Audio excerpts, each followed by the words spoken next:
3, 2, 1, 0. ISRO is reaching for the stars. ISRO के लिए साल 2025 के पहले 6 महीने बहुत खास रहने वाले हैं। Space docking is one of the most sophisticated acts to perform. India's twin SpaceX satellites will dock in space.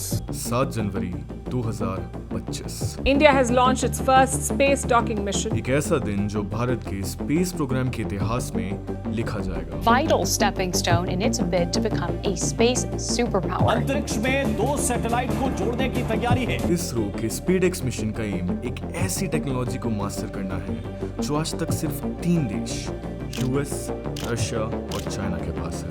Docking is a crucial technology that enables both robotic and human spaceflight missions.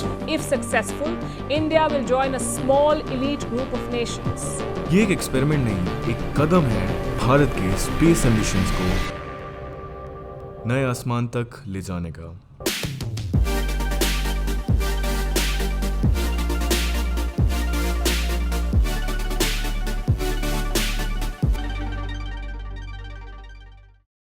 दो 2014 में New York times ने एक cartoon बनाया था जो हमें backward बोलकर space mission का मजाक उड़ा रहा था। आज वही भारत दुनिया के सबसे सस्ते और reliable space launch services provide करता है।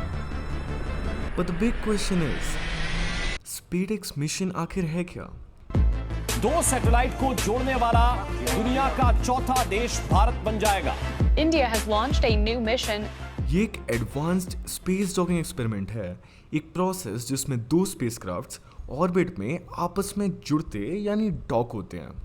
30 दिसंबर 2024 को इसरो ने ग्राउंड ब्रेकिंग मिशन लॉन्च करा PSLV C60 रॉकेट के जरिए। 5, 4, 3, 2, 1, 0. इस मिशन में 2 220 किलोग्राम के सैटेलाइट चेजर और टारगेट को 470 किलोमीटर की ऊंचाई पर ऑर्बिट में भेजा गया। ये स्पेसक्राफ्ट 28,000 किलोमीटर पर आवर की तेजी से स्पेस में उड़ रहे हैं। इस स्पीड को समझने के लिए सोचिए, दिल्ली से बैंगलोर की डिस्टेंस एक ट्रेन को पूरा करने में लगभग 40 घंटे लगते हैं और एक कमर्शियल फ्लाइट को लगभग 2.5 घंटे।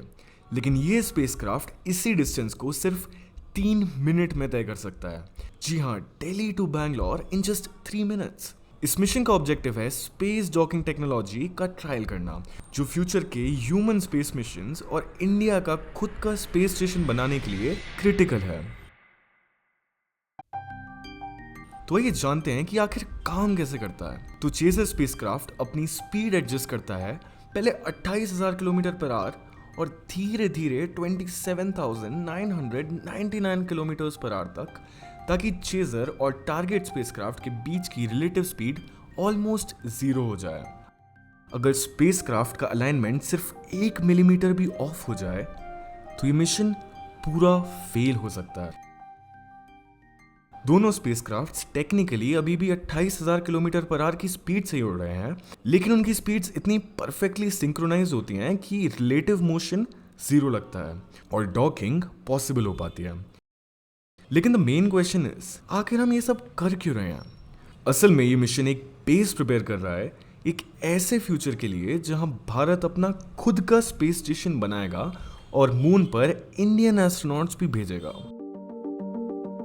अभी तक जब भी किसी सैटेलाइट को रिपेयर करने की जरूरत होती है तो एक नया सैटेलाइट लॉन्च करना पड़ता है। इसरो के लिए एक सैटेलाइट लॉन्च करने का कॉस्ट लगभग 200 से 400 करोड़ होता है। तो ये एक बहुत लंबा और महंगा प्रोसेस है जो हमारे मिशंस को डिले कर सकता है और ओवरऑल खर्चे को भी बढ़ा देता है। लेकिन अगर हमारे पास एक ऑपरेशनल स्पेस स्टेशन हो जाए जो ये स्पेसएक्स मिशन हमें बनाने में हेल्प करेगा तो चीजें काफी आसान हो जाएंगे।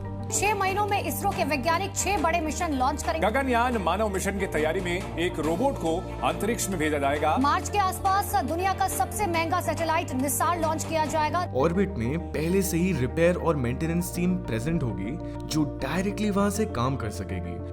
मतलब सैटेलाइट रिपेयर करने के लिए हमें नया सैटेलाइट लॉन्च करने की कोई जरूरत नहीं रहेगी। स्पेस स्टेशन का एक और बेनिफिट ये होगा कि हमारे स्पेस मिशंस ज्यादा एफिशिएंट हो जाएंगे। फ्यूचर में हमें मून पर चंद्रयान या मार्स के लिए मिशंस भेजने हैं तो ये स्पेस स्टेशन एक रिफ्यूलिंग और रिसर्च हब की तरह काम करेंगे। तो ये मिशन भारत का विजन दिखाता है कि हम स्पेस की रेस में एक अंडरडॉग नहीं बल्कि एक लीडर बनने की राह पर हैं।